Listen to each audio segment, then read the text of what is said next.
General समरेज Salik साहब, हमारी तारीफ़ें तो बहुत हुई, प्राइम मिनिस्टर की भी बड़ी तारीफ़ें हो गई और फील्ड मार्शल साहब की भी बड़ी तारीफ़ें कर दी ट्रंप ने।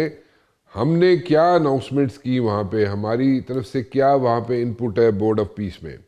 Thank you very much Rana साहब, आपने मुझे प्रोग्राम में लिया। जो मैंने स्पीच पढ़ी है प्राइम मिनिस्टर शहबाज शरीफ की, उसमें तो उन्होंने बातचीत की है टू स्टेट सोल्यूशन की, कि पैलेस्टीनियंस को उनका हक मिलना चाहिए, और जब तक ये हक उन्हें नहीं मिलता तब तक हम एक देर पा अमन हासिल नहीं कर सकते। और पाकिस्तान का एक ऑब्जेक्टिव है कि हमने एक देर पा अमन हासिल करना है।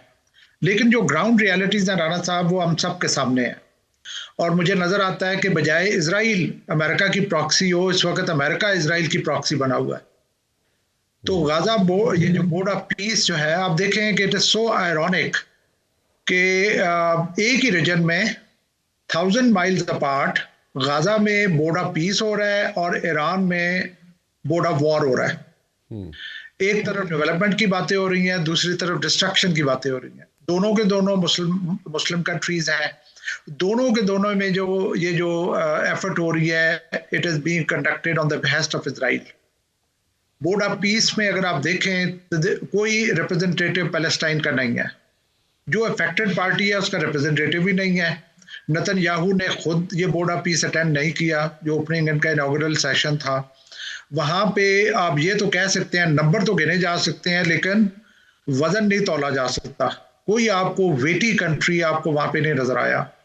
जिस तरह हम डेमोक्रेसी में कहते हैं कि यहाँ पे जो है वो सरों का वजन नहीं किया जाता, बल्कि सरे गिने जाते हैं। तो गिनने के लिहाज से ठीक है, अराउंड 47 कंट्रीज थे। लेकिन ये कि अगर वेट के लिहाज से देखा जाए तो कोई आपको हैवी वेट वहां पे नजर नहीं आया। दूसरा, इसके अलावा मेरे नजदीक राणा साहब, जो मैं दुनिया को देख रहा हूं इस वक्त, नॉन रूल बेस्ड वर्ल्ड है।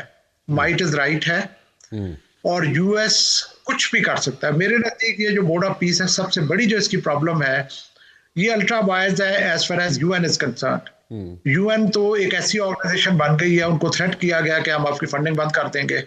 वो तो एक लेम डक है। तो यूएस ने खुद सारी चीजें अपने हाथ में ले ली हैं and they have started conducting the show. तो यूएन जो है वो तो it is nearing it's death.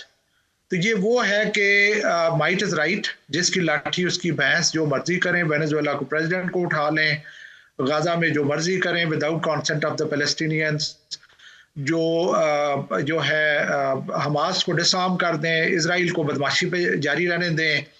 तो मुझे नहीं समझ आती कि ये सारी चीजें कैसे एग्जीक्यूट होंगी। अच्छा अच्छा, मुझे ये बताएं कि इस मौके पे क्या हमें कोई इंजीनियर्स, कोई डॉक्टर्स, कोई ट्रेनिंग्स, कोई इस किस्म की फैसिलिटीज़ एक्सटेंड करने की ज़रूरत थी? क्या हमारे प्राइम मिनिस्टर को वहाँ पे कहने की ज़रूरत थी, या आप समझते हैं कि उसकी भी ज़रूरत नहीं थी हमें?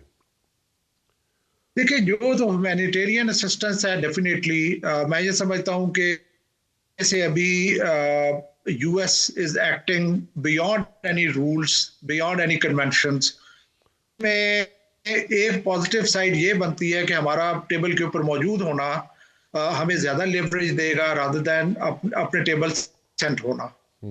तो वो तो डेफिनेटली एक पॉजिटिव एस्पेक्ट है। As far as humanitarian assistance is concern, अगर पाकिस्तान का कोई रोल है तो डेफिनेटली हमें करना चाहिए। लेकिन अगर हमारा मैंडेट को डिसआर्म करना है, तो फिर हमने देखना होगा कि हमास को डिसआर्म करने से फायदा किसका होगा। तो पीस पीस पीस सुबह शाम हो रहा है, लेकिन ईरान इस जो है वो on the verge of war है, और अमेरिका किसी सूरत में भी बैक ऑफ करता हुआ नहीं नजर आ रहा। So you see a conflict happening between US and Iran in the days to come, right? अभी देखिए राणा साहब, अगर ये जो बोर्ड ऑफ पीस बैलून है, तो इस लीडर है वो Iran. The moment conflict initiate होता है, तो this board of peace will be deflated. तो ये दो कंकरेंट एक्टिविटीज हो रही हैं which are exactly diametrically opposite to each other. ठीक है, ठीक है। Thank you very much for talking to us, general साहब।